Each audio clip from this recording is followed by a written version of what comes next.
investigative reporter ML Elric in ML Soul of Detroit.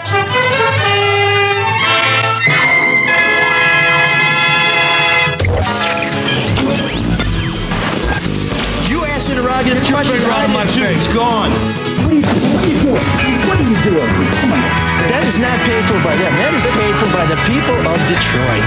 You might be qualified, ML. I'm not qualified for this job. Let me tell you something. You want to go right now? Okay? You want to go right now? Hey kids, it's your old pal ML Elric, and I feel like I'm here a little late. I saw the bat signal go up yesterday on the Drew and Mike show. It felt like it was time for someone to do an intervention. It getting a little tense in there. Brandon getting sent to HR, and I was like, I got to get over there. And I realized, oh wait a minute, this was all recorded hours ago. So I was glad that everything worked out, because the thing I like about this show is everybody gets along so well. There's never any dissension. Everybody's on the same page. Everybody's fully engaged. It's really more of a brotherhood than a podcast. Wait, can I ask you? Did you not like our show Court yesterday? You know what? I didn't. Did it make you uncomfortable? Was it cringy, or was it that enjoyable? For those that didn't know, Drew had a position and Brandon had a position, and they both had to adjudicate it on the show. So I didn't get to the trial. I was listening to the beginning of it, and it's the very beginning, but yeah, I had to get going, and I was just like, "Ooh, this is getting hot." And shit, and then I got a phone call, and I lost track of it because I didn't know you really did. Well, no, I mean, it was that's kind of what it was the beginning. But some people don't like that stuff. They think it's really cringy. I love it. I love confrontation. Well, you guys. Speaking of cringy, you were talking. Hi, Shawn. You were talking about Ron Jeremy before we started recording. I just was fascinated, but you didn't finish. Wait, for the record. Neither did Ron Jeremy. For the record, did he ever? I don't know. I don't watch that kind of thing. If he was in an art house film, maybe I would have seen it. I think it's interesting that you know that he didn't finish. I just made that up. You were the one that brought up Ron Jeremy, by the way. No, I was asking. It's interesting who become cultural figures, and the fact that Ron Jeremy is still a name that young people I'm sure don't know the name. But I'm glad my mom's listening. You know what I mean? Oh, like your mom doesn't know. I mean, even had a nickname. Even had a nickname. Yeah, the Hedgehog. Yeah, everybody knows the Hedgehog. So, what's your Ron Jeremy story you were starting to tell? It had something to do with a guy who lost his penis. I thought he was going to tell us about the John Wayne Bobbit story. That's where I said, "Hey, we got to do the show." And they intersect. I said, "I don't want to cut you off here." You were waiting for that. But they were intersecting, though, right? Somehow. Yeah. Well, your original question was, how do these people become cultural? Like, how do they jump from pornography, adult film actors, from the Valley to America's consciousness, to mainstream, from San Fernando Valley to Main Street? Yeah, and I said, well, it's because they have a personality, right? And there's a little serendipity to it because he was always at the Playboy Mansion, but Ron Jeremy, had a personality. Unfortunately, I think that's what led to his legal troubles in the last few years because he thought he could just get away with everything. But anyway, we had him in town with Drew and Mike. This would have been 1997. He was officiating a wedding between two listeners who are still married, by the way, to this day. There you go, Michael. To this day, they are still married. And John Wayne Bobbit, who infamously had his penis cut off, was the best man for that wedding. It was a great event. It was right at the Magic Bag in Ferndale. It was a lot of fun. Listeners had a blast. But what price fame? What, him getting his penis cut off? Yeah. John is a very interesting, unique person. A Renaissance man. For you, that wouldn't matter, though, right, Mike? That'd just make me more reasonable. you'd still have a ruler left. I'm all about a more emotional connection, Shawn, than this sort of this physicality you look for in a relationship. I like to connect with people on the soul level. I like to be a twin flame, and you learned about twin flames last week in our Underground Detroit / cult show, one of the more interesting combo topics we've ever tell me done. about twin flames. Soulmate? Oh, thanks for listening to the show you weren't on. Everybody who listened knows all about. So we're talking about is twin flame a soulmate? Yeah. Shawn, it's also a cult. Shawn actually should have been a porn star because when he's done, it's over. He came in late, did his thing, and he's having a bagel. He seems to have the attention span of John Wayne Bobbit. I just eats, shoots, leaves, gone. I have a job. Like a panda. This is Marc's job. Mike, we call that a nut and bolt. Mike has a part-time job, and I have a job. So sorry. Anyway, asking a bunch of 19-year-olds why anyway. they didn't hit a bucket and then getting a free meal, that's a job? As we were talking about Sounds like a community service to me. at the top of the show, I said, one of the most unique experiences I had was taking John Wayne Bobbit to the airport 3 years after, his penis was cut off because everybody knew who he was. And that was pre 9/11, so you could go into the airport and go to the gate. And so we got him there early. Hug people goodbye.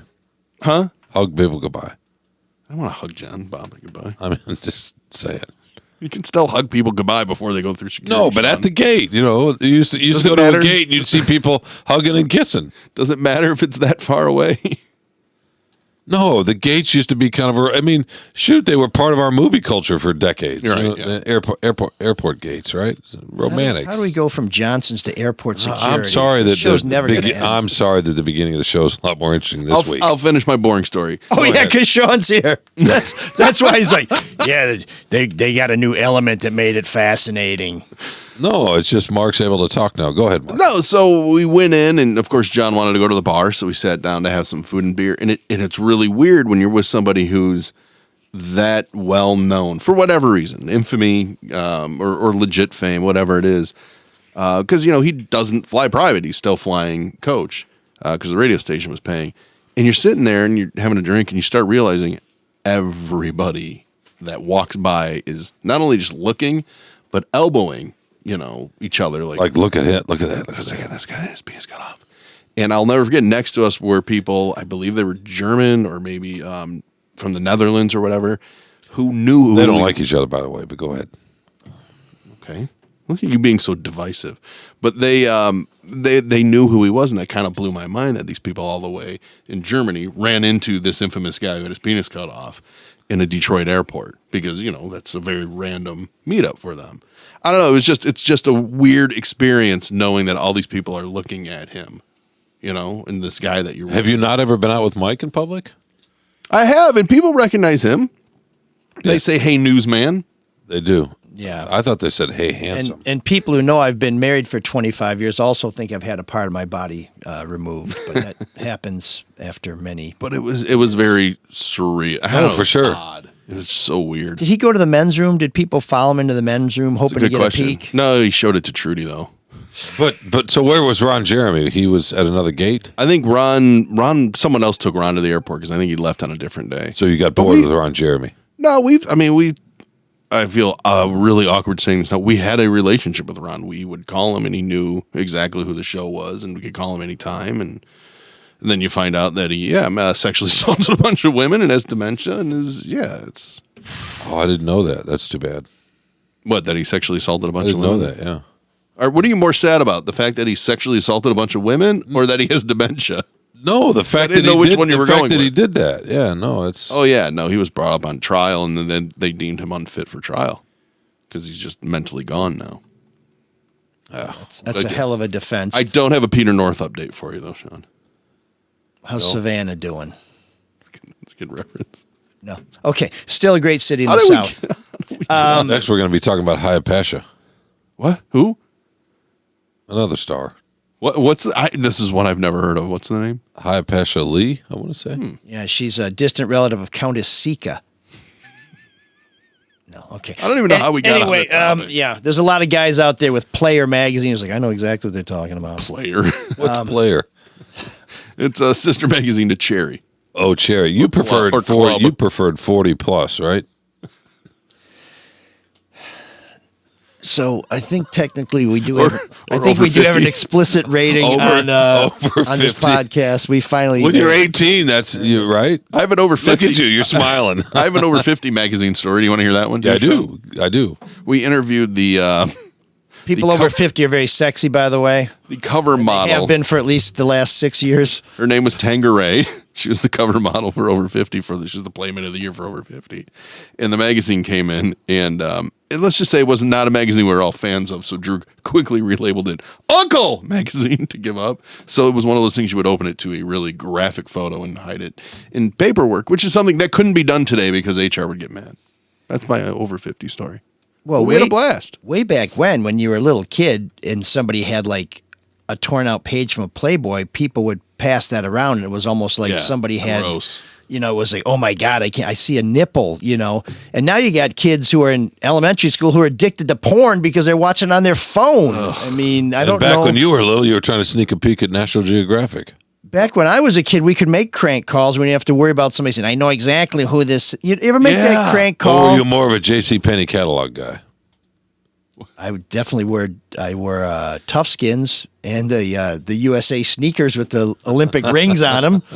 Super Dennis and Super Denise. We were well apparelled by the good people at JCPenney's. ML, when I was a child, in Plano, Texas, we used to make crank calls like that all the time, and I'll never forget when the technology turned because we got a call. This would have been, oh my God, I probably would have been a freshman in high school. My buddy and I made a crank call with a computer, because he was ahead of the time where you can make a voice. This is probably 90. Is this the Hawk? Did you go to school with the Hawk? It was very similar to Stephen Hawking's voice, yeah.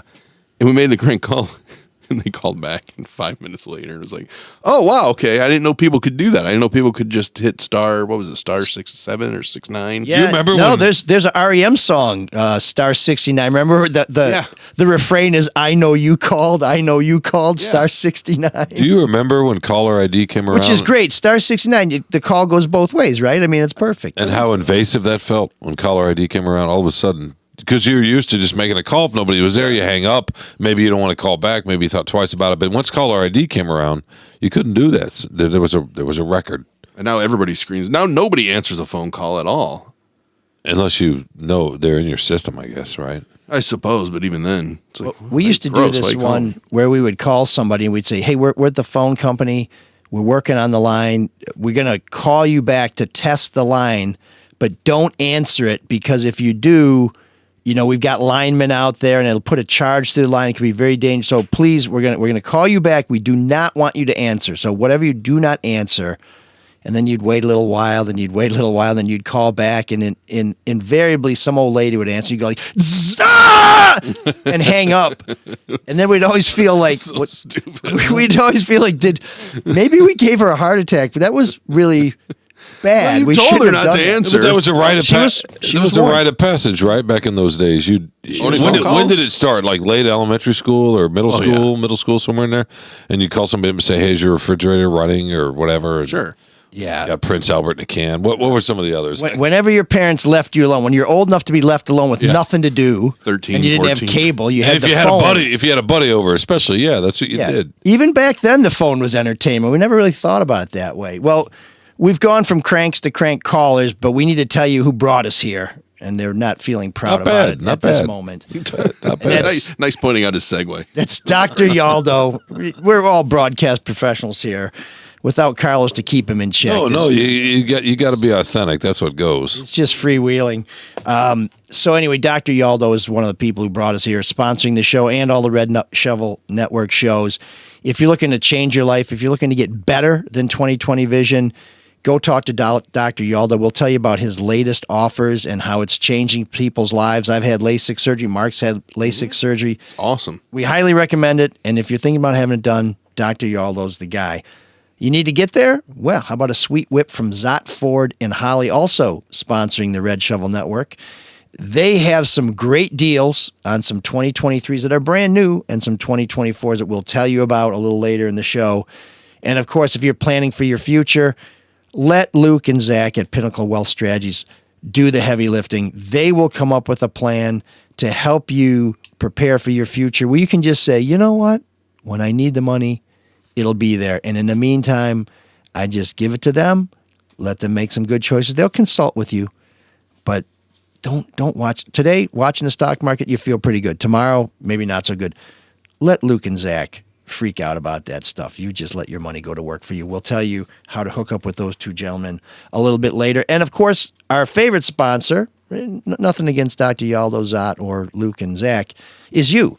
Our Patreon subscribers, we have some new Patreon subscribers. We're getting ready to record our second bonus episode that's available to people who subscribe at the $15 and over level. For just $5 a month, you can hear this show without the ads, and you can get it before it posts anywhere else. And you can also watch the show. If you're watching now, I'm getting a little light on my right It's side. the sun. Yeah, I'm a It's the little sun. hot. It's a nice day It's out. coming in the window. Yeah, Just 'cause highlight your It's a beautiful day, and it's election day in Michigan. If you're thinking about voting, I didn't vote. I'm a big believer in voting, but I didn't vote in the primary because to vote in this primary, you have to declare a party preference, and I'm just not comfortable casting my lot with either the Democrats or the Republicans. And I thought, well, maybe I'll vote on the Republican side and vote for Nikki Haley just to make things interesting. Kind of be a little bit. Oh of yeah, a, because that one vote will be a little change bit of a everything. shit stir. Well, they've had Senate races, like U.S. Senate races, that have been decided by a handful of votes. So your vote does count, and you should cast it.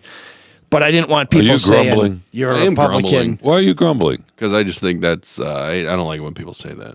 and I didn't want to vote for the Democrats. 'Cause I don't want But people saying you're a Democrat. Every I'm vote right in the matters. middle.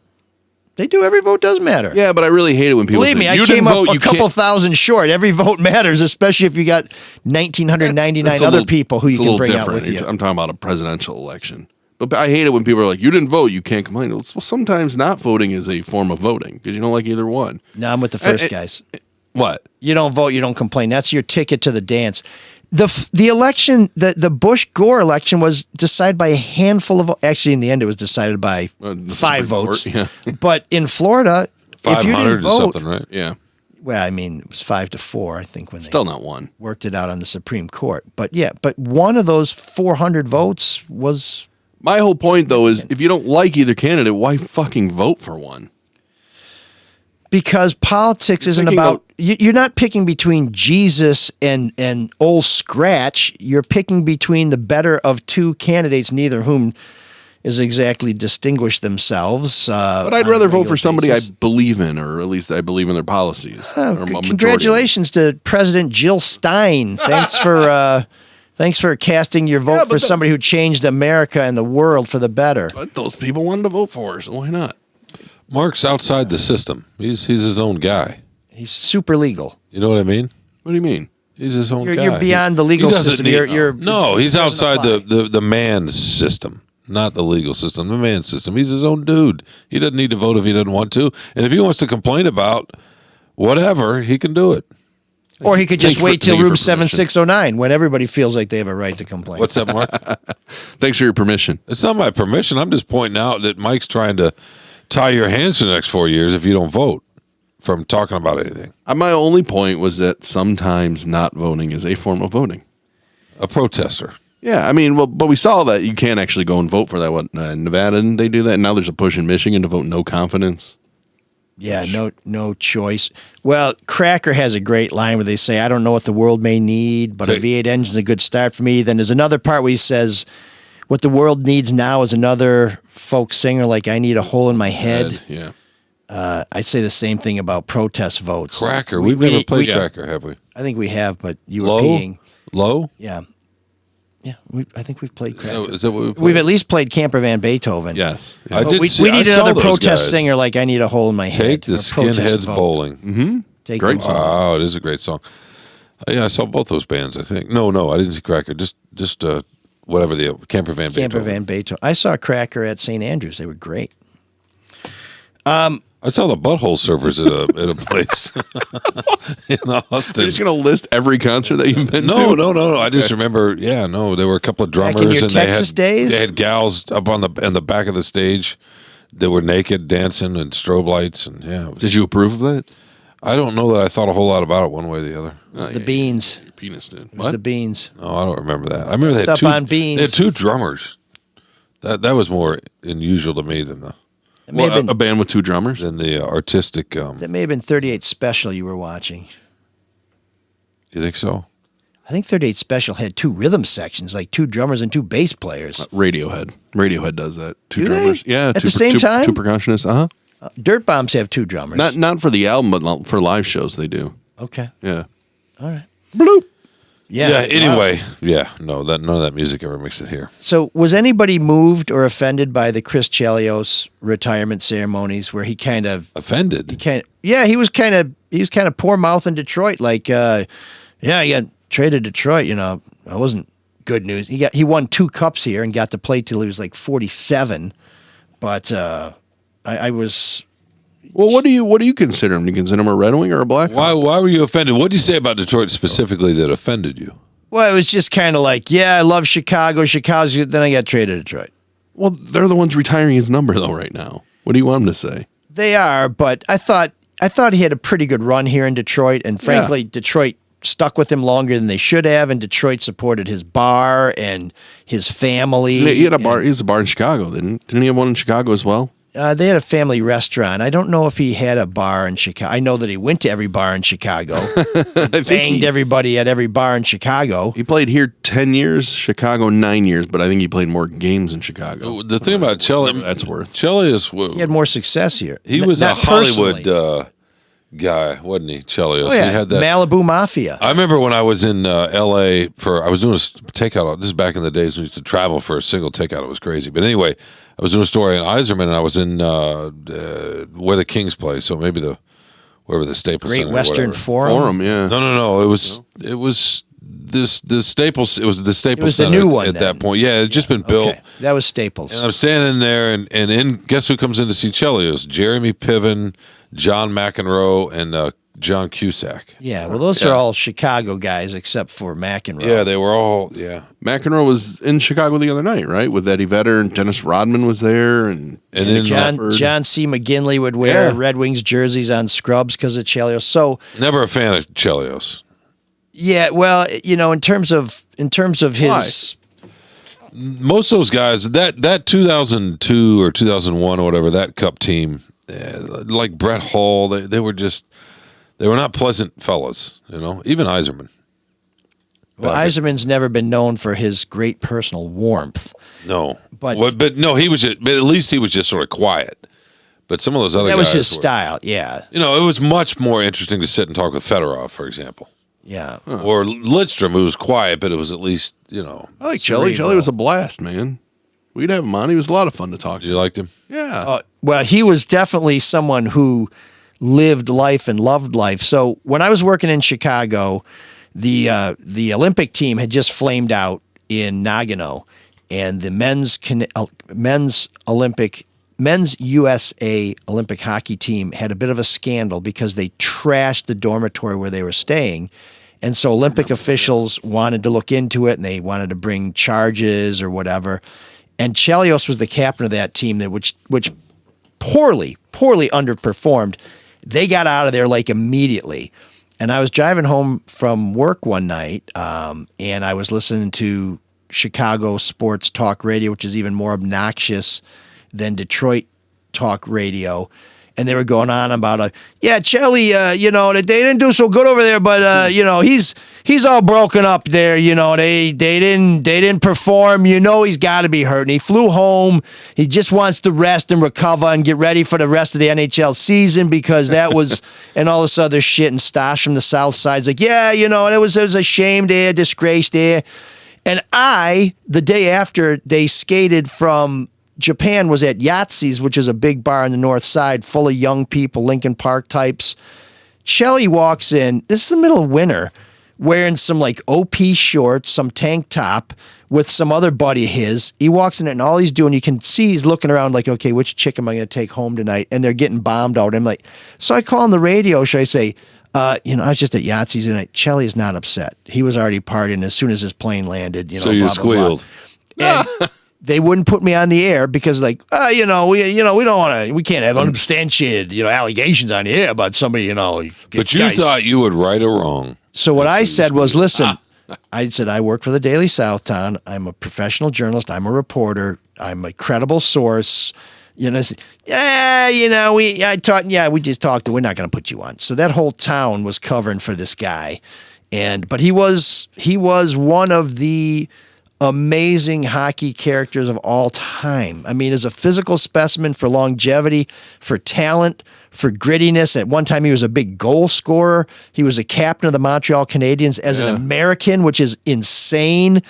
But holy shit, if there wasn't a guy who chased more ass and drank more beers than Chelios, I'll eat my hat. Whatever happened to John Cusack? Does he still make movies? He tweets a lot. He retweets a lot. I see him tweet a lot. Political. Like Jeremy Piven, part of that crew, he got Me Too'd, right? So he... Yeah. But he's still back, isn't he? Is he? But Cusack's the one I was curious about. He's just a tweeter? No? You know what I took out of your story there? It's really interesting how, we talk about phones and how that has changed over time. It's interesting because people used to cover for sports stars. Now people can't wait to bust them because it's so easy to bust people because you have that phone in your hand. Like if that was today, there would have been multiple people filming him at Yahtzees.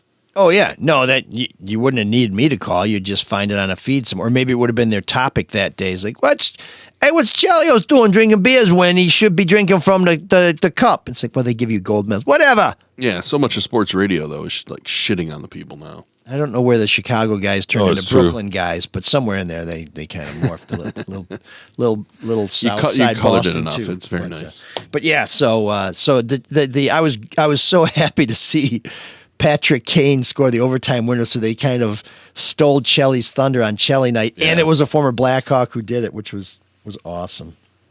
Probably the best Blackhawk ever.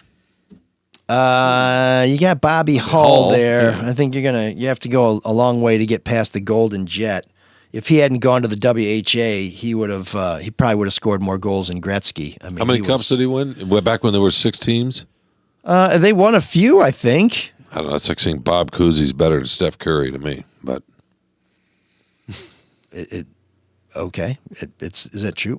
Is Bill Russell better than LeBron James? Hell no. No, he's got more but rings. He has more rings. You're the one who just asked how many championships Hull had, so I thought you were. I mean, when there were 2 teams, it's 50% chance every year. Oh, they didn't have that many NBA teams back then either. No, they didn't. So same point applies. Or you could say the talent's diluted now, so that when you win a championship, or that there are twice as many people on the planet, the talent's never been better. You could say that. Why don't you just get a room with the NBA? You could say that too, right? John Bobbit. You know what I mean? You can just use it's diluted. Ron Jeremy as a doorstop. Yeah, they're 8 billion people now, and they were 2 billion back then. But yeah, it's diluted. What? Okay, so now that we're done with Shawn's eugenics lessons and eugenics, it's just simple fucking population numbers. Well, then why wouldn't Steph Curry be better now? Because he had to rise above more people. Yeah, that's what I'm saying. He's a lot better than Bob Cousy. Yes. Wait. Oh, okay. I thought you were saying Cousy was better. No, I'm saying Patrick Kane saying that, Bobby Hull, whatever. You could argue the talent was more concentrated back then because there were fewer teams. And a lot fewer people that the pool was coming from. Okay, we're going to get on to something that makes sense. And that, of course, is my latest column for the Detroit Free Press. Does it make sense? No, it doesn't make sense at all. I was really a little bit lost. We were having so much fun, too. Can you please break it down for me? Sure. Yeah, so this column, for those of you who didn't see it, it's about a Wayne County contractor who's been, and if you didn't see, what the hell, man? No, it's a great column because you went through millions of people to get to the Free Press to write this column. Shawn, there were more people alive when I wrote this column than when you started in journalism. You want to compare your early journalism to this column? There's no way. Yours is much better. No, for sure. Yours is a Bob Cousy of columns. This was a Steph Curry column. Yeah, no, yours is much better. Hey, you have a left hand. Back then, nobody did. So, yeah, yours is much better. I may be using my right hand. You could dribble with both hands. I already said I had small hands, but it's not. Remember when Larry Bird was celebrated because he had a left hand? Anybody ever get celebrated today be able to dribble with their left hand now? No, of course not. Okay. How did we get back to 70s basketball again? That was 80s. But 79. He was drafted in 79, I believe. His first year was 1980. Anyway, go ahead. Yeah, he didn't do anything in 79 except lose to Magic Johnson. Oh, it's back to Michigan State. No, It's back to Johnson's. Boy, it took a long time to turn it, but we got there. No, it was just all in to keep you away from the column. Yeah, why should we discuss anything of public policy or take people behind the scenes in a difficult decision to write a high-impact piece of public because we want to talk about Ron Jeremy. I want to talk about I'm not going to be here next weekend. Can we just pick this up when I'm somewhere else and you can talk about Bob Cousy and Ron Jeremy in a jacuzzi? You can be all koozie next week. In fact, I'll bring you a soda. You can put it in a koozie so it stays cold. Okay, that was one too many. So anyway, we had a column, which reminds me. Let me get to an early piece of feedback here from. Some people call him a gentleman. I call him a jerk, but his name is Frank, and he tweeted, I said, we're moving up in the rankings on Chartable. He said, you move up fast if you got rid of your lame attempt at humor. Your wife was great. Marc and Shawn are real pros. Pretty good podcast. Oh, jeez. So we got that out of the way. There we go. Thank you. Thank you. Do I sound like a pro today, though, Frank? Probably not. Sorry to disappoint. Once again. It's not always about you, Shawn. When we were I always kids, we used to disappoint. call people pros, and we'd say, are you a pro? And they'd say, yeah, I'm a pro. We'd say, well, that means permanently R object. And you can't say what R is anymore. But it stands for developmentally disabled. I gotcha. Yeah. So, anyway, the Detroit Free Press on Sunday published a piece of watchdog journalism in which a high-ranking former Wayne County official, who's now a highly compensated Wayne County contractor, was arrested for domestic violence for beating a woman, and that's not right. But one of the things that people really seem to resonate with people is the fact that this individual's name is Tony Saunders, is making 4 times as much as a contractor as he did as a Wayne County employee. He is a close associate of Wayne County Executive Warren Evans, who is thinking of running for mayor of Detroit. And so this column exposed What kind of, okay, I'm sorry, but what kind of contracting work is he doing? What did he do when he worked for the city? So he was the chief financial officer, a job that he was paid about $160,000 a year to do. And while doing that job, Ross Jones at Channel 7 exposed a lot of side deals that he had. This is a very important position. It's the kind of job that people work on from the minute they wake up until the minute they go to bed. And Ross revealed that he had contracts in Tennessee and in Maryland working as a financial advisor to governments that were trying to get out of trouble. And I did some digging, and I found out he was also advising the city of Pontiac as they were trying to get out of their financial trouble. So at the same time, he was highly compensated, had a very key position. He was making all kinds of money on the side. And you wonder, well, how the hell do you have the time to do that? Are you really earning that money? But isn't that like I'm not trying to defend the guy, but isn't that like a consulting gig where you would have multiple clients? Well, he was a full-time employee of Wayne County at that time. He was trying to keep Wayne County out of bankruptcy. So that's he wasn't allowed to do that? Well, so here's the other thing, and this is part of some of Ross's reporting back in the late 20-teens, was that in Wayne County, if you do have other employment, you have to file a disclosure form that lists your other clients and what else you're doing, and you need to get approval. And he didn't do any of that until Ross started asking. And one of the things that Ross reported was that the county said, well, he did fill out one of these forms, but we couldn't find it, so we recreated it. Well, that doesn't seem suspicious. So then he leaves the county gig, and he's working as a consultant both to the county and to Rock. At the time, Rock is negotiating a $500 million deal with the county. That's a little bit of a conflict. To build a jail. And of course, Rock and Mr. Saunders says, well, I'm not on the jail negotiation deal, but he is working with another guy who runs and manages Wayne County buildings, so he's being paid by Wayne County to basically manage their properties, and he's in business with Tony Saunders, who was one of the people at the county who would have been involved in the sale of those buildings. And by the way, one of the businesses that's doing work to rehab one of those buildings is a brother of Warren Evans, who's the Wayne County executive.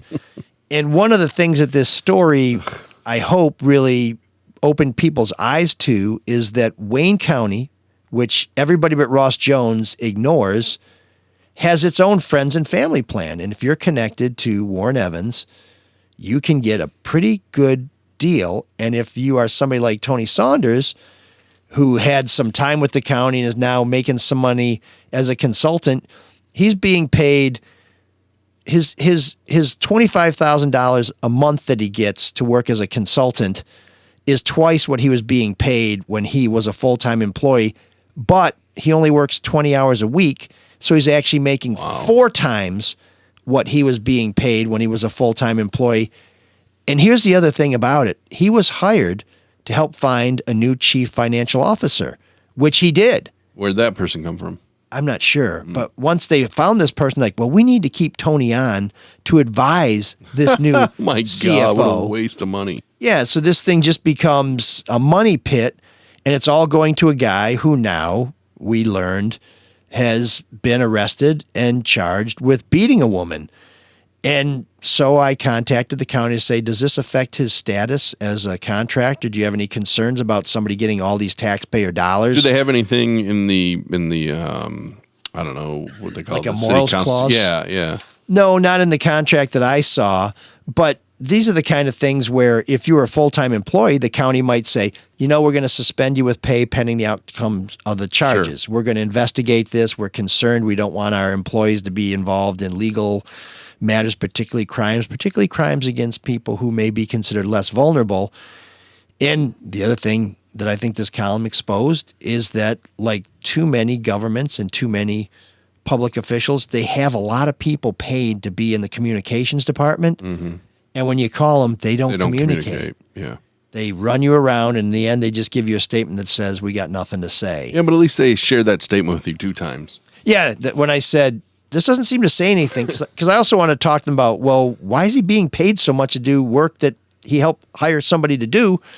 They resent me the same statement, but they sent it to me in italics. Yeah. Like that was supposed to mean anything. Well, I think what it meant was F you, but it certainly didn't help any of us in the public understand why this situation was allowed to go on. So, are you surprised there's no morals clause for, contracting work? Do other cities do that? I don't know that they have a morals clause. Like when I worked, and like most people who work in broadcast, you have something that's literally called, this is the morals clause. If you do this conduct, it could void your contract. I think they have more generic terms, like you're expected to conduct yourself in a professional manner, which could range from anything to, don't get caught on a construction site. Pretty subjective. Pissing off the top of, the top floor to, don't buy parts from your cousin at Shady's broken car parts supplier. I don't know, but there are some rules where you have to conduct yourself in a certain manner. It was a good example, by the way.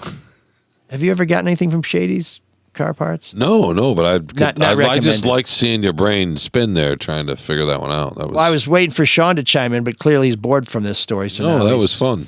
He's looking at Bob Cousy's stats. Very good basketball player for the Celtics, by the way. I love how Very Mike always goes back to the... And that shot, have you ever seen the video of him shooting?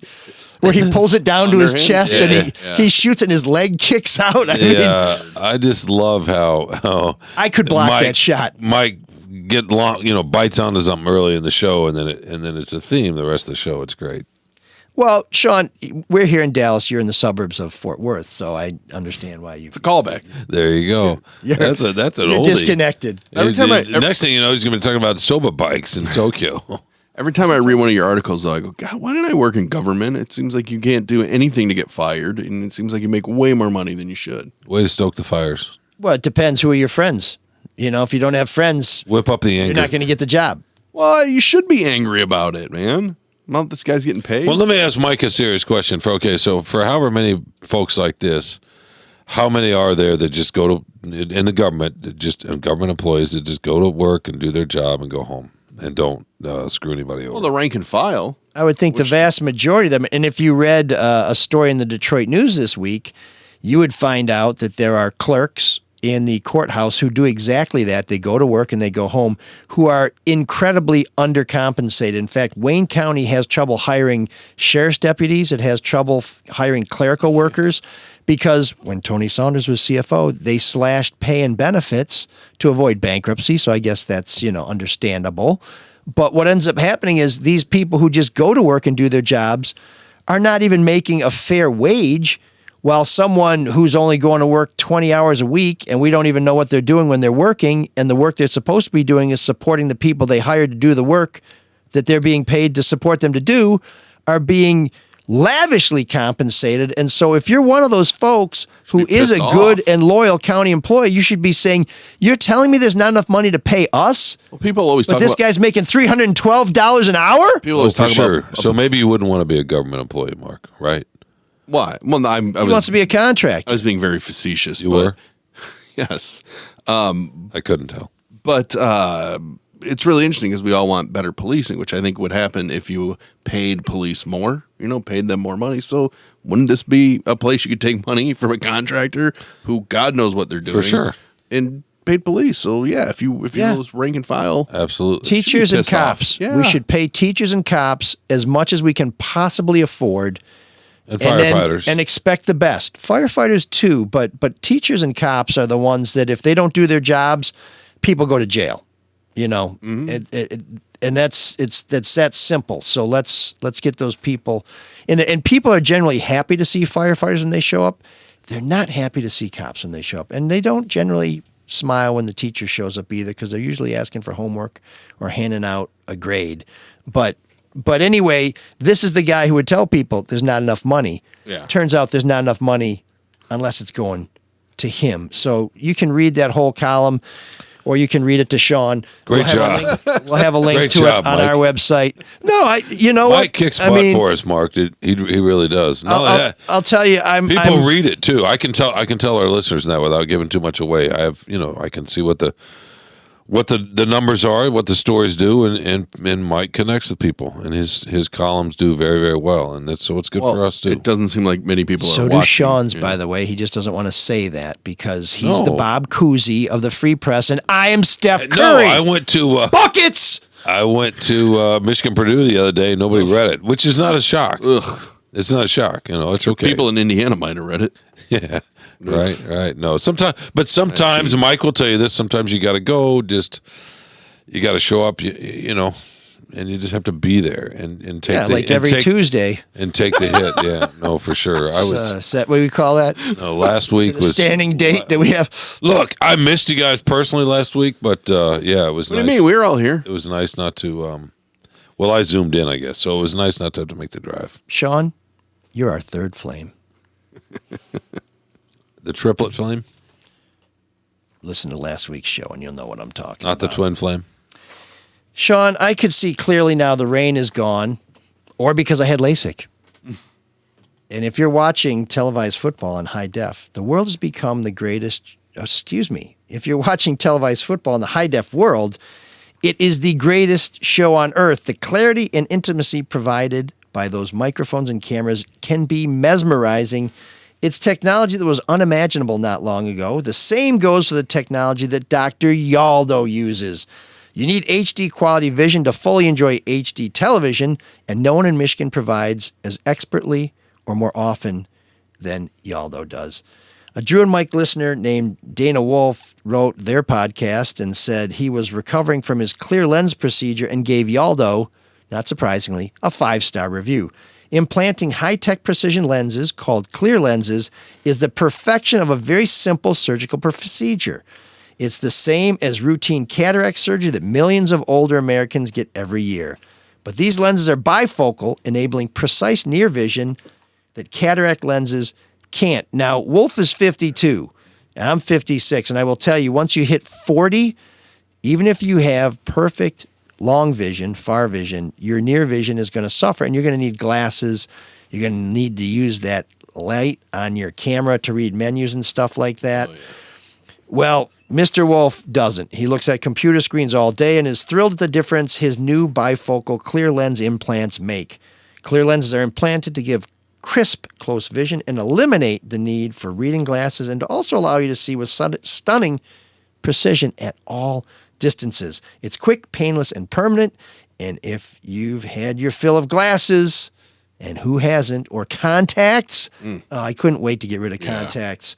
Do what Dana Wolf and hundreds of other listeners to Drew and Mike and the Soul of Detroit have done. See Dr. Yaldo and get amazing vision at all distances. And when you go see the doctor, why? Tell him why? Because ML sent me. Again, you want to get there? You want to get there in style? You want to get there on a budget? Of course, who doesn't? Who doesn't? Got to drive. Go where Marc goes. That's Zott Ford of Holly. Our friends at Zott Ford and Holly continue to make buying and leasing as well as servicing your car, truck, and SUV simple, fun, fast, easy, and most important to those of us who have considerable Scottish heritage, affordable. Plus, right now, Zott Ford has some things most dealerships don't. New Ford Mavericks, full-size Ford Broncos, and diesel Super Duties in stock and ready for immediate delivery. In addition, right now, when you see our friends in Holly, you can get 0% financing up to 60 months. That's 5 years, or up to $10,000 cash back. That's 10 G's, friends, on select new Fords in inventory. Plus, Zot's leases are still ridiculously good, with payments under $200 on new 2024 Ford Escapes and Ford Edges.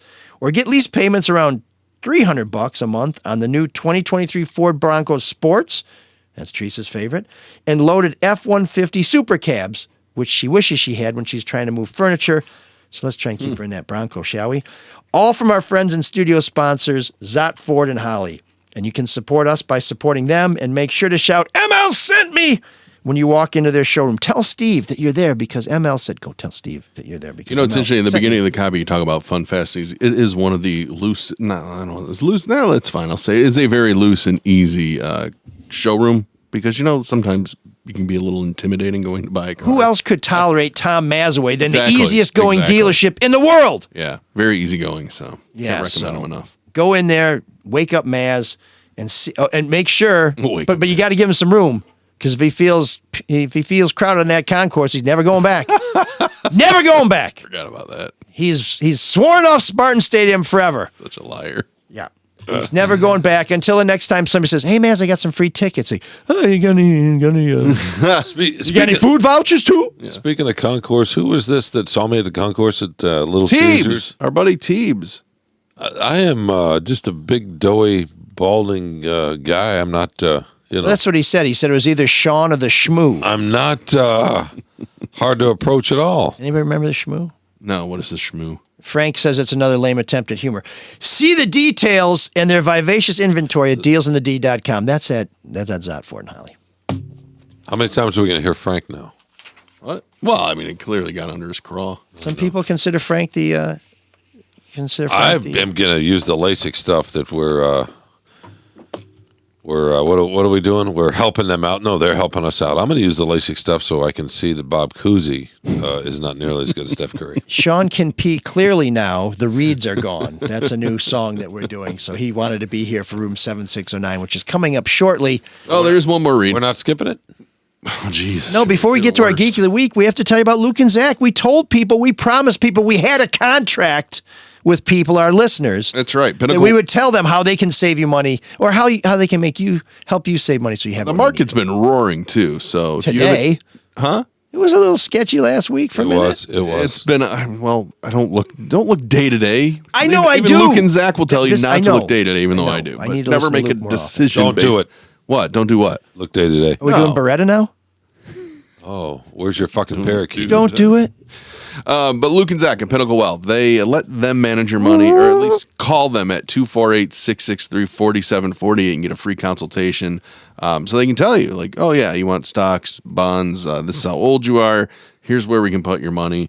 At least hear them out. Once again, 248-663-4748. Because when you call Luke and Zach, they'll make it all about you, sweetheart. Securities and investment advisory services offered through Organ-ick Wealth. Inc. member FINRA-SIPC. Organ-ick Wealth. Inc. is separately owned, and other entities and/or marketing names, products, or services referenced here are independent. Organ-ick Wealth. Inc.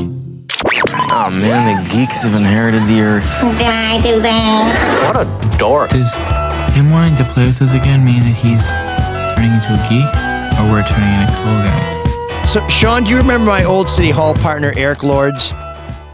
I do. I remember hooping with him. He was a funny guy. And we were driving to Chicago for a journalism conference, and I had on 70s cop TV shows theme song CD.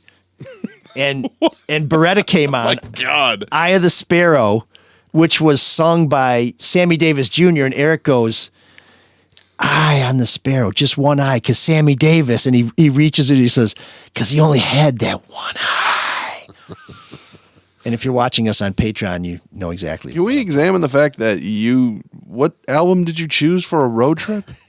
That is insanely annoying. It was a long road trip. No, those 70s theme shows were great. The theme from SWAT, Beretta. But each track is, what, a minute 20?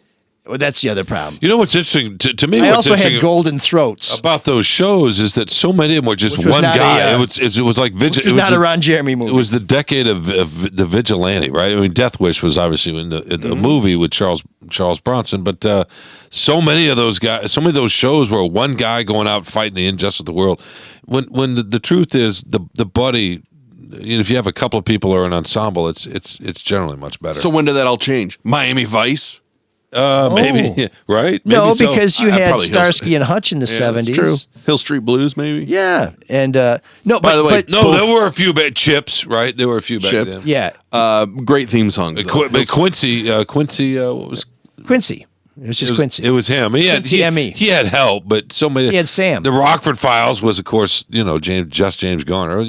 Yeah, but he also had Old Isaac guys. Hayes. He did. He used to call him Rockfish. And remember Angel? And he had his dad, Yeah, Elijah I was Cook gonna say, Jr. Yep. One of the great noir film theme stars. No, it wasn't Elijah Cook Jr. I mean, it was just that It was era, not right? Elijah Cook I mean, Jr. Dirty Harry, right? There were just all these sort of characters going out, and because the society changed so much in the 70s, so we had all these single guys. We're going to go out and kill the hippies. Those 70s cop shows. That's basically what it was. Those 70 cop shows were just like those English police procedurals that you like, where it's always some quirky cop who's outside the lines, who follows his own instincts, and everybody hates him. His boss is always yelling at him, but in the end, he gets his man. Well, or it's woman. usually, and they're usually paired up with somebody. Ooh, speaking of women, Angie Dickinson, Policewoman, remember that? Oh, yeah. I have a big Earl Holliman fan. Pointless small piece of information. The Hill Street Blues. You're going to fit right in here today. The Hill Street Blues theme? You know the Hill Street Blues theme? No? Yeah, Anybody? that was 80s, though, right? Mike, what's his name, right? I performed at a piano recital. I think I was in fourth grade. Did you record that? No. Somebody did. That's like the only song I ever remember doing in my piano recital besides Hava Nagila. Oh, wow. Which, I don't know why that was my song, but that's what the song was. Did you have a little dance routine that goes with it? I could have been an organist at a hockey arena. Don't they play that at a hockey arena? God, there's a lot of organ talk today. We got to get back to our Geek of the Week. Who is our Geek of the Week? Yes, it's Tony Saunders, but not the one you think. Tony Saunders is a naked man who stole a school bus to transport a dead deer before leading cops in a huge chase in Florida. This is a different Tony Saunders. This gentleman is 25 years old. He's been charged with fleeing an officer, receiving stolen property, reckless driving, and resisting arrest after allegedly stealing a school bus in Pennsylvania. Whoa. Yeah, I'm going to read this a little closer.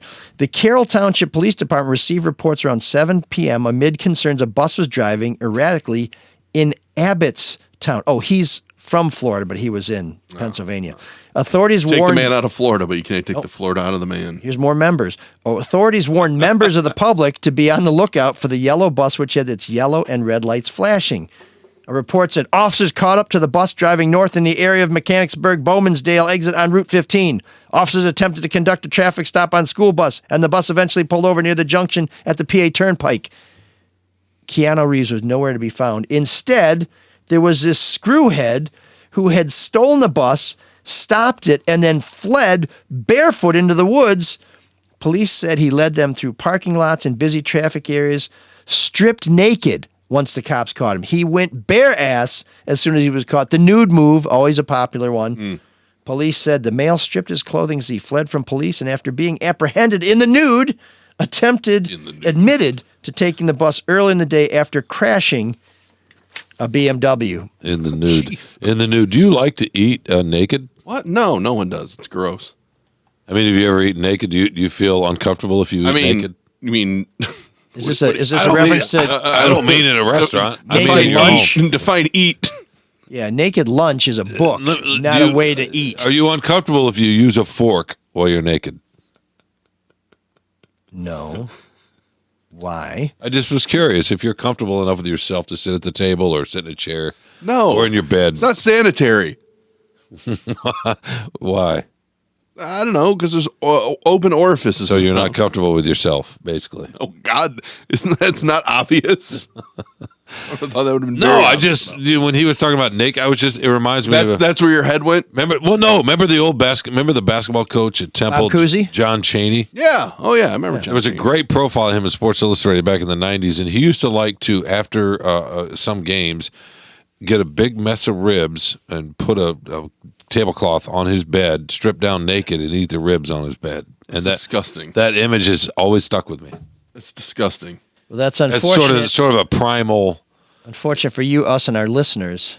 You know, kind of. I mean, I'm sure that's what we did for a long, long time, right? We ate naked. We did everything naked. So why is it? Yeah, why is it now kind of? Well, that's the crazy thing about societies. We tend to evolve. Is realize that's or we just got away from? Right, we don't even know where our food comes. That's another story. All right.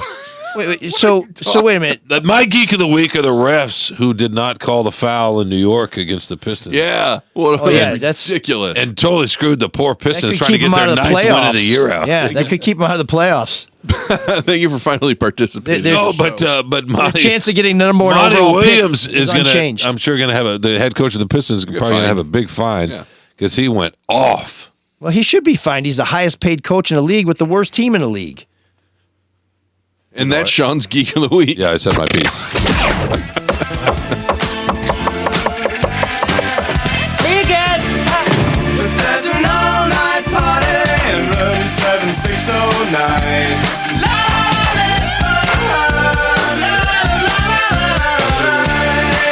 And you can dance together all night if you've got the time.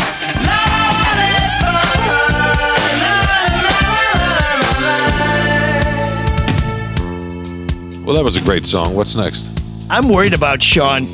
A guy who is freaked out that people eat with clothes on. What's he going to do when he sees an electric car? It's like, holy shit, I just put some pants on to have this cereal, and now there's a car. I'm not. That's not using gas. I'm not worried about you. Hey, eat in your clothes, eat without your clothes, whatever. The point is, it's whatever you want. That's the thing. Not in here, bub. This is a clothing mandatory studio if you bring a snack. Yeah, I don't care if you're nude at home eating. It's weird. It's very weird, but I don't care what you do in your house. It's gross. Yeah. How is it gross? It's not sanitary. How is it not sanitary? Yes, exactly. It's not. How is it not sanitary? I don't know, because your anus is nearby. What? So you take a bite of your push. So you're eating your pushki or whatever, punchki, and you take a bite, and then you wipe your ass with it and take another bite. What the fuck?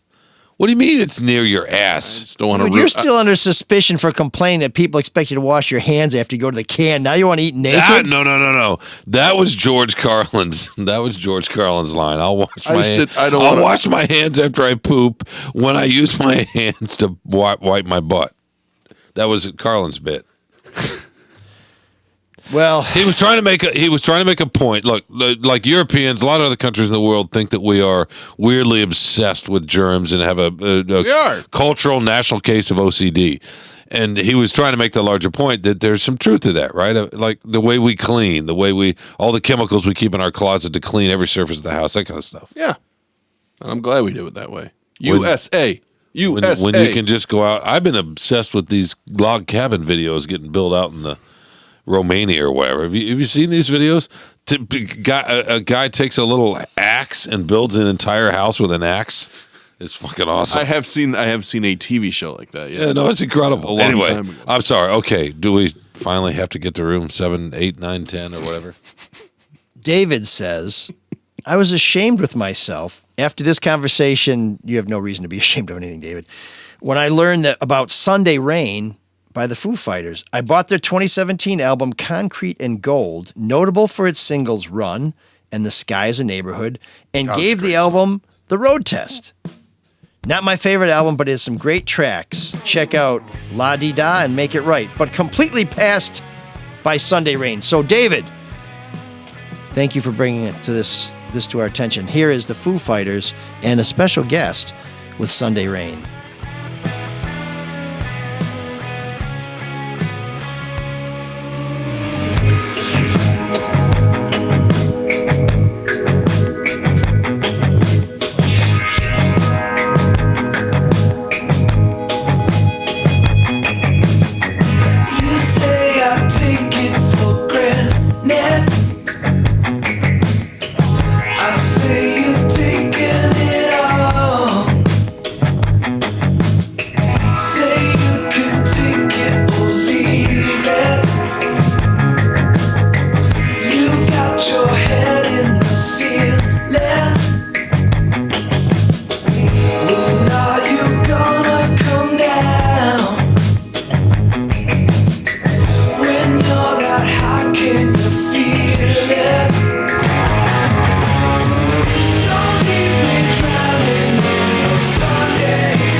Well, it got a little wacky here at the end, though. I was with Dave up until about the last 8 bars, but Dave says it wasn't until I saw a YouTube clip, Dave Grohl and the late great Taylor Hawkins on a European talk show.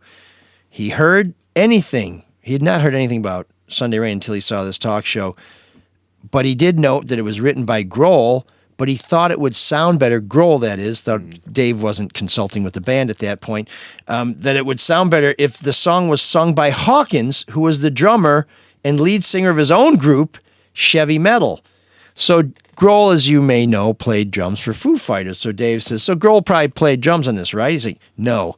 He calls on Paul McCartney, that's Sir Paul McCartney to you, who he's developed a friendship with over the years, to sub in behind the drums.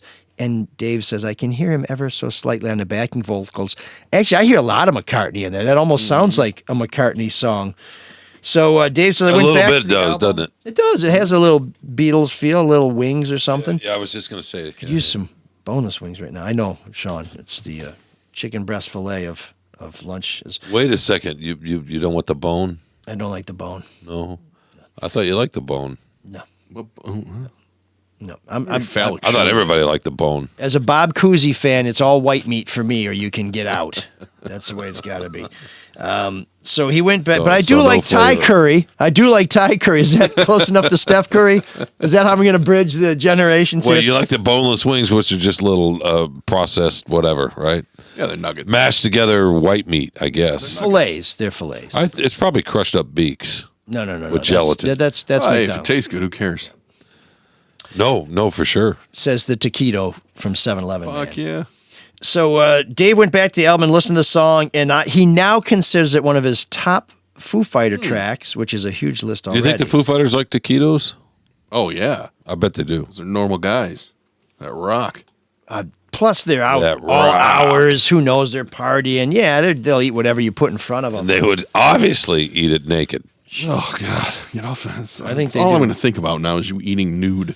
No, but you can think of Dave Grohl eating a taquito with nude. You're going to be eating that free press food nude. People are going to see you take your plate to your little seat and unbuckle your pants, take your shirt off. That's right. Just like Shawn's filing his story and having an egg roll in his birthday suit. Imagine just going up there. Is that duck sauce? In the press You're room, glad to taking see your shirt off before you eat, Shawn. Yeah, that's the. And then act like everybody else is weird for not doing it. Hey, just get down to what you came into the world with, right? You may have been a little more bare back then. So God made us weird. If you believe in God, is that what you're saying? Oh yeah, weird is wonderful. Okay. I'm telling you, when this guy sees an electric car, he's going to lose it. So we want to thank Dave for sending us a suggestion. Thank you, Dave. Great song. Room 7609 is where we play obscure tracks and maybe obscure bands, but you've got to give us a story with it. And if you don't, you'll be stuck with whatever I pull out of the New Wave vault. So send that to mlsoulofdetroit@gmail.com. That's also where you can send your feedback, which we're going to get to in just a minute. But first, we need to thank those of you who have dug deep and supported the show.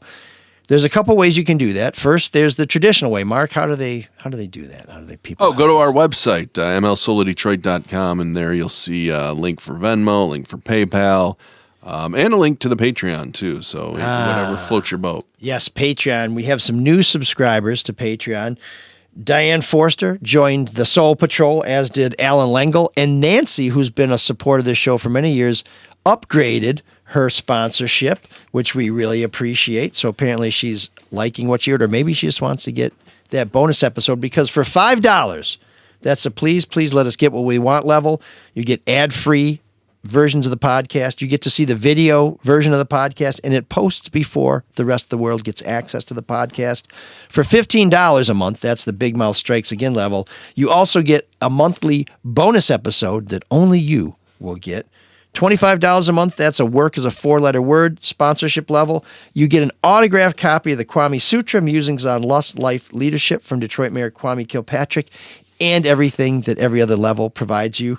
Handsome Devils. You will be a handsome devil for $60 a month, because not only will you get the autographed Kwame Sutra, not only will you get the ad-free versions and the video and the bonus episode, you will get a members-only piece of swag. Not the members only that they were selling when I was really into New Wave. This will be a t-shirt, a hoodie, a long sleeve t-shirt, a hockey jersey. We will work that out with you, but it's something that you can only get by being a handsome devil, and that will set you back $60 a month. Well worth it, I'm told, although no one's taken us up on the offer. And then if you really want to get fancy and sort of create your own payment plan, if you can hit at least $100 a month, we'll invite you to join us in the studio where Shawn, we swear, will be eating food with his clothes on. For $1,000 a month, he'll do whatever you want. Is that? Yeah, I'll keep my shirt on. He'll eat ribs with you, John Chaney style. Whatever y'all desire. And that's Patreon. So you can find that Patreon link on our website. So please join us. It's a great way to support the show, and we really do appreciate it. So, got a little feedback here. Get the Lighten Up Francis drop. Oh, again? Okay. Well, this is what it's for. Oh, okay. Yeah. Michelle sent us a note a week or so ago. It said, "Hey, ML, I don't know a thing about him, but would that state rep who's being character assassinated for a freaking Twitter retweet be a good podcast guest? The railroading of the kids seems really overboard." So if you recall, this was a state rep, a Republican, who retweeted something about critical race theory or race replacement or some other. Up in, was it Lake Orion up there? Yeah. Maybe Oxford. Maybe. So even Republicans were running from this guy. And he basically got down on his knees and prayed for forgiveness from Speaker of the House Joe Tate, a Democrat, and a black man who probably did not appreciate that on many levels, since he's one of the people replacing us. Yeah. Michelle, we like to hear all voices here, but no, he would not be a good guest on the podcast. I don't know what he's going to tell us other than, I didn't mean to retweet, I didn't understand, blah, blah, blah. I mean, just critical race stuff and this replacement stuff. It was the great replacement theory, yeah. Yeah, can we get past all this conspiracy shit? In my experience of 30 years as an investigative reporter, most conspiracies aren't conspiracies. They're just really stupid people doing shit. But what motivates people to vote more than fear? Well, yeah, that's true too. Not much. That's what it's about. Money. Yeah, money. You're right. We probably will not have this gentleman on the show. Michelle also had some concerns about a column I wrote about a guy who's running for trustee in Clinton Township. In fact, he'll be on the ballot today if you're listening today on February 27th. If you're listening after that, we'll know whether he made it or not. His name is Dan Kress, and he basically, for 30 years, has a track record of not paying his bills, not paying his child support, doing whatever the hell he wants behind the wheel of a car, and he's running for trustee in Clinton Township as a Republican to bring common sense and responsibility to public office. Well, it's like, you know what, pal? If you bring it, you're going to have to pick it up on the way because you haven't demonstrated very much. And he's yet another one of these punks who won't answer questions. At first, he's like, yeah, I'll answer your questions. And when he found out what the questions were, send me a text. Oh, God. Yeah. So I don't do that. I think people deserve a real live exchange. And at one point I said, so, okay, by the way, it looks like you get a lot of traffic violations. He said, well, for what it's worth, at one time there were 3 people with the name Dan Kress on the road at the same time. And I said, so you're saying all these tickets were for another Dan Kress? He said, no, the Dan Kresses that I got were mine. Like, so what do you mean? Anyway, Michelle says she knows nothing about the Macomb County candidate in my column. I guess she didn't read it because there was a lot in there. But she says, isn't the Democratic Party objective to give criminals and the financially challenged fresh starts? He was running as a Republican, so I guess that's a shot at the Democrats. Nessel and Whitmer have wiped the slate clean of all sorts of convicted criminals. Even MLive won't publish if candidates ever had a personal bankruptcy anymore. Well, that's a mistake. Because if you can't handle your money, please don't try and handle my money. We've had enough municipalities in this state go belly up because people don't know what they're doing. I digress.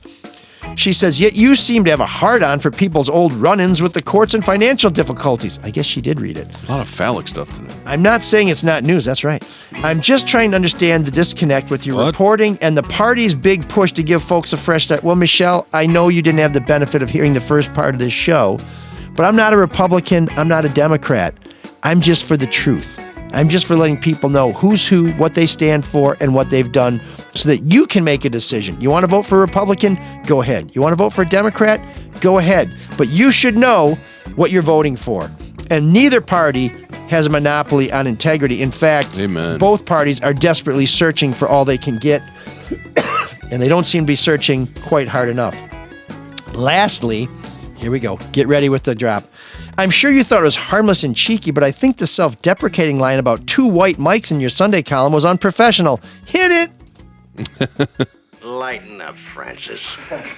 Crap like that perpetuates race inflammation in an already race-obsessed city, and the trope that white folks in Detroit are bottom rung and don't have a right to run for positions in a black majority city. Obviously, I don't feel that way because I ran for office as a white guy in a black majority city. I made it through the primary to the general. I finished second, so white folks do get a shot. I think that's gross to perpetuate. Okay. And I'd never joke a black gal shouldn't run for office in white majority Birmingham, or that Rochester Hills doesn't need more than one black guy public servant. Well, then I guess we agree on something. You shouldn't say stupid shit like that, Michelle. And every once in a while, I get to make a joke about being a white Mike in Detroit because Mayor Duggan is the white Mike in Detroit. Yeah. So lighten up, Michelle. Gentlemen, I think you have a little feedback. Is there room? Well, if we get to it, it'll get through faster. What do you got, Mark? Well, mine's kind of an RIP, so I was going to save it for last, but since you're not ready, I'll do it. No, I can do it if you want to save it for last. No, too bad. I'll do it. No, this is from Kyle, and the subject is Eric Mays, who just passed away 2 Flint days City ago. Councilman. Yeah, America's city councilman. Is 65 years, gone too soon. Became a TikTok sensation because of, how he speaks. Great set of pipes. Yeah, well, and just, he really did fight for the little guy. I got to know him a little bit because Charlie LaDuff would have him on and did some stuff. And I loved Eric. I thought he was a great guy, but Kyle emails. I had the fortune of also knowing Eric. I lived across the street from City Hall. I would see him outside smoking. I'd walk my long-haired Dachshund? Wiener dog. Dotson. I'd walk my long-haired wiener dog, Norman, and Eric like my dog. From that day on, he always asked me how my little dog was doing. He gave me his business card and told me he would always answer if you ever need anything. I would see him around town, and he always said hi and asked about Norman. As entertaining as he was, the man had a heart of gold and loved the city of Flint. Boy, that's very true. I am truly sad that he is gone. There'll never be another Eric Mays. And that's the thing. He really wasn't he the first guy who kind of gave his constituents a platform to voice how terrible their water was before it really blew up, how bad Flint's water was? I believe I don't know well enough to say, but I will say he was someone who always spoke his mind. He was not shy, and he definitely, I don't know if he was on the side of the Angels or not, but he always tried to stick up for the little guy, and that's a worthy endeavor. Even if you miss, that's something you should swing for. And I'm going to play my favorite Eric Mays clip of all time. You ready? I happen to be a black man on the north side. So I don't know if she's racist, but she showed Eric Mays. Such a great line. I think Michelle would object to that. Why? He said it. I said I was white, and then she didn't like that. She Eric Maysist? She could be. Is she from the north side of Flint? Sounds like she's close if she's in Rochester. She's getting out there. I watched a lot of Flint City Hall meetings, more than I ever thought I would. And I don't know. I really like the guy. Even though he could be quite disruptive, to say the least, he still tried to follow the orders to get his point across. I mean, it seemed like he was fighting everybody on city council as well as the mayor. So well, I've sat through a lot of public meetings, and I'll tell you what, the gadflies and the people who stir the pot, God bless every one of them, even if they came in wearing a tinfoil hat, because somebody has got to shake things up. So Eric Mays, rest in peace. Shawn? This is from Emma Shapiro, and she wants to know why Why don't you just give her phone number and home address? It's Social Security number. Oh, sorry. Actually, that's her pseudonym. It's from Emma Shapiro. Oh, okay. Yeah, it's French name. Emma wants to know why HBO Max's Tokyo Vice. Why she got doxxed by Shawn? A series about an American journalist who works for a big Japanese newspaper and he gets into the world of the Japanese mob was so good the first season, and why it's so bad this season. I don't think that's really what I think that's your opinion. I think Shawn said he wanted to wrap this up, but then he just goes out and riffs like that. She also wanted to know if we are following the theater in Atlanta, with the Trump court case and got Kwame-era deja vu. Fulton County DA Fannie Willis is prosecutor in her secret affair with married lawyer Nathan Wade. I believe it's Fannie. Fannie, is it? Whom she just happened to slide a $700,000 plus legal contract to. Public servants living lavishly, swinging taxpayer-funded contracts to bedfellows and cronies, free trips to sleep around and booze, and claiming to keep tens of thousands of cash on hand that you pay cash for everything. The theatrics on the stand last week were hilarious. Can't help but laugh at the absurdity of it all. Yep. Well, as my column that numbed Shawn's naked mind while he was having corn on the cob indicates that there are people in power who are giving sweetheart deals to their friends all over the country. What's too bad about that is that he clearly was trying to do. I'm talking about Trump did some stuff he shouldn't have been doing down there, but now it's all because of two people. Yep, now it's all that's it. He's off for that one. Well, pretty much, and that's their fault. Get the bell ready. This is one of our black Trump moments where Kilpatrick had a strategy that when you would ask about one thing, they'd try and bring something up to distract you and change Red herrings. the focus. They called it sand in the face. They're going to be able to say, look at this, the corruption down there. I wasn't the one that was corrupt. And guess what? They're right. They're correct. For sure. No, well, that was awful. I think it doesn't mean what they did wasn't, doesn't exonerate them, but you know what? It blows this whole thing up. I think there are very few people on either side. Well, actually, I think there are very few people on the anti-Trump side who are very happy with Fannie Willis's choices in terms of romantic partners in this case. No, because the political. It shifts the focus of the conversation, and the Trump people are very happy because they have something else to bang a drum about. But I think if you've watched those hearings, right? If you've watched those hearings, I think ultimately what you're going to see is that the judge is going to say, we're not taking this case away from her. This is a personal thing. And, frankly, if I were on the pro-Trump prosecution team, I'd be more pissed off that she took a guy who has very little experience handling this kind of case. No, but it's a good diversion for them, to your point. I mean, that's the thing, right? And not only look, how many? What does he have? 3-4 cases, whatever they are. 4. They can say that Trump and his folks can say this is happening in all of them. Yeah, it's incompetence and corruption, and they're just out to get me. There's no basis for anything Perception, here. Yeah, no, and he'll totally. Yeah, it hurts the other cases just as much to me. Now, what about that Japanese shit you were talking about, Shawn? What's the answer to that question? That's a good question. Why is it so hard? I mean, there are plenty of series that are really good the second, third season, and so forth. But this one just was really interesting and unique, and the second season is just really flat. And I was just curious if any of y'all knew why. Arigato, sensei. Thank you. Here's a little more feedback. If you discuss this week's column on your podcast, a pretty sure thing. This is also from Emma. Is that Wayne County Hefe a nepotism baby, nepo baby? I don't see how such a flim-flam man grifter with no technical licensing fails up over and over. I assume his fingerprints are all over all sorts of contracts and vendor swinging. His comp is peanuts to the 7, 8, 9-figure deals he's likely swinging. Also, you didn't make the connection between him, Huey Newsom, and Robert Whittigan? Seems to be a pattern of the same machine grifters recycled between Lansing, Pontiac, Flint, Detroit, and Wayne County. All of them are clueless idiots. They don't actually do any technical work. They're paid to do everything is outsourced to the same consultants and accounting firms. Cush gig. I believe that Emma is referring to some of the people who preceded and succeeded Mr. Saunders as CFO in Wayne County. I noticed you mentioned peanuts. Would you eat those naked? I don't want to eat anything, dude. You're so proud of yourself. Do you remember that? I've never been proud of myself in my life, but I am amused. Remember that great line from Full Metal Jacket where Private Joker is talking to Animal Mother, and they're doing the insult, they're doing the stare down. He says, "Well, you can eat the peanuts out of my shit." Ugh, thanks for That's something I'd be worried about if I was eating peanuts naked. Really? No. I don't know how or why, but okay, I'll take your word for it. I just like that line. Whatever happened to Matthew Modine? Modine. He was a bleeder. He was a little weirdo. Bleeder. Yeah. He was? Modine? Well, am I confusing in Vision Quest, wasn't he? He was a weirdo? Yeah. Was he Marty McFly?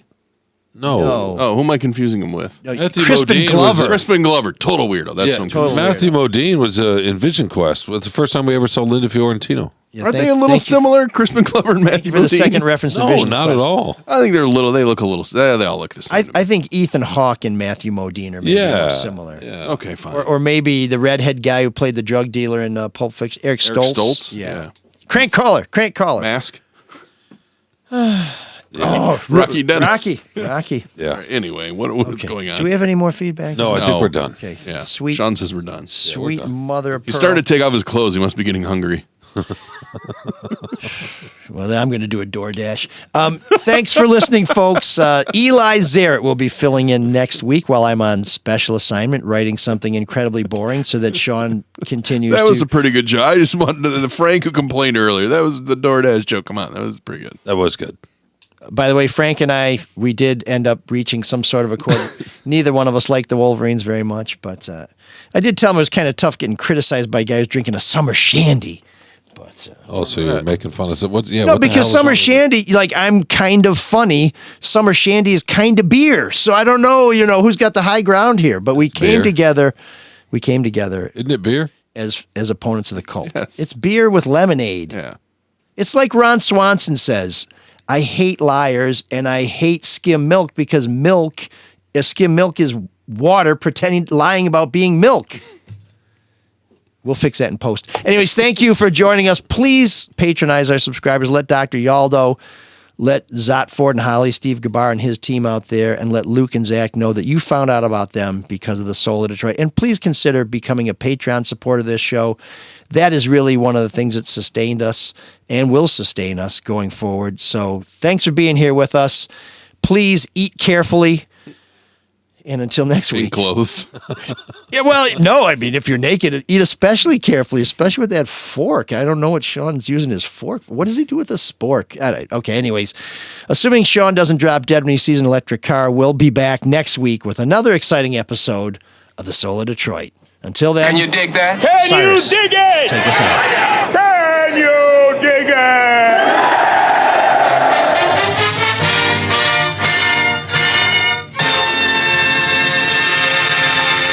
This is ML Elric. Ladies and gentlemen, believe me, Richard Rogue is the only man who ever made money on a dude ranch vacation.